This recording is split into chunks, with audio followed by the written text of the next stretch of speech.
Good morning, everybody. Great to see you again. Wearing a hat today because hair day. But we will jump right in. Going to take you through what it is you need to do today, and then I'm going to give you some tips for how to manage your Gmail and Google Classroom life. 3 things you need to do today. 1, you need to finish your Arrive Monday, Wednesday, Friday every day. You're going to read pages 271 to 279, and then you're going to complete a statement analysis chart. Everything is posted here on Classroom. Then you're going to upload your videos onto Google Classroom. So where we're picking up in the text is at the very start of the trial for Dick and Perry.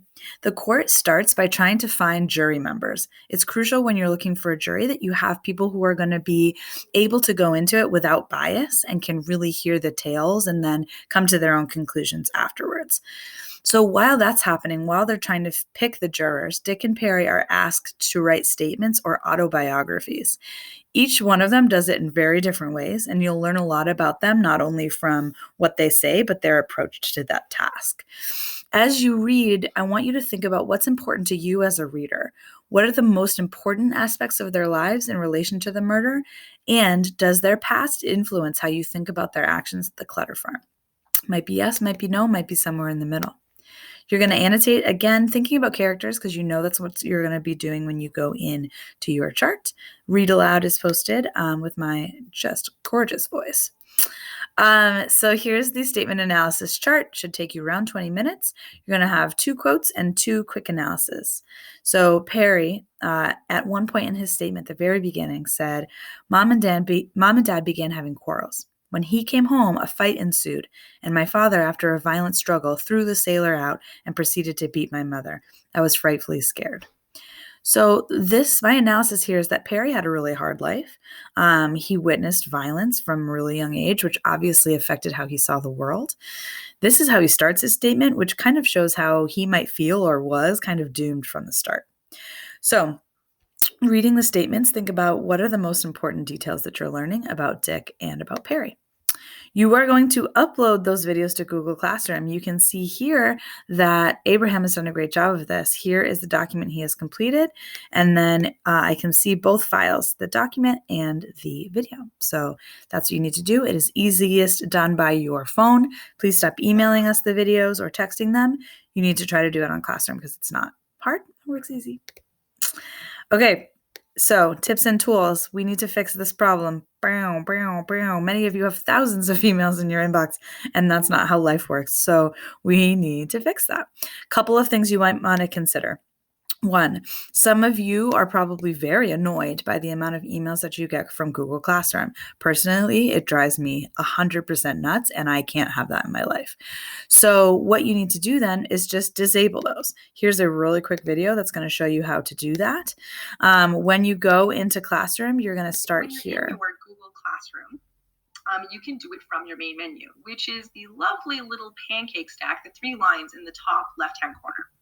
That's your main menu when you're in Google Classroom. And what you do is you scroll all the way down to the bottom, and you're going to see a button that says Settings. When you click Settings, you're going to see some information about notifications. Now you can see I've turned them all off because I just get too many. I'd rather go into my individual classrooms and monitor them myself. So I'll just go ahead and turn them on so you can see what it looks like. You're able to actually customize what notifications you would like to receive. So if you want just comments on posts, classes that you're enrolled in. So in particular case for teachers, if you were a all right, so you guys aren't teachers, so we'll skip the rest of that part. Also, she has a lovely Canadian accent. Okay, so you want to take off some or all of those notifications. Great. Some of you don't want to do that. You really need those reminders in your inbox that you need to get stuff done. So there are some different ways that you can use your inbox to help that. And the first one is creating labels. So in my Gmail, I have labels here. I have things for when the email comes into me, and then I sort them by my journalism, by English 3, and English 4. So if I get an email, let's say this email from Miss Ada, I want to label it English 3. When I come into English 3, boom, it's right there. I really like that color, so I coded it that way. Here is where you will find the option for labels. You first have to make sure that you have priority inbox clicked. Then I have a lot of labels, so it's a little harder for you to see. But at the bottom, there is an option to add more labels, but you can't see it because of this. So you're going to go down and you're going to create a new label. Once you have your label, you can change the color or whatever it is that you want to do. I always like to keep funny emails in one place so I can look back at them, etc. This is awesome. Another thing that you might want to look into are filters. So if you want to filter a particular kind of email, you can say has the words. So let's say that it has the words Google Classroom in it. I want to then not put it into all mail, but I want to put it in another place. Let's say I want to, if it's Classroom, I'm going to put it maybe in one of these. Or I could potentially make a whole new folder where this is going to go. So let's say English 4. Great. So that means any email that has Google Classroom is going to go right into that place. I'm not going to do that for this, but that's how you would do it. I think that is all that I have for you guys today. Reach out with any support that you need. And we hope you have a really fab day and that your hair looks better than mine.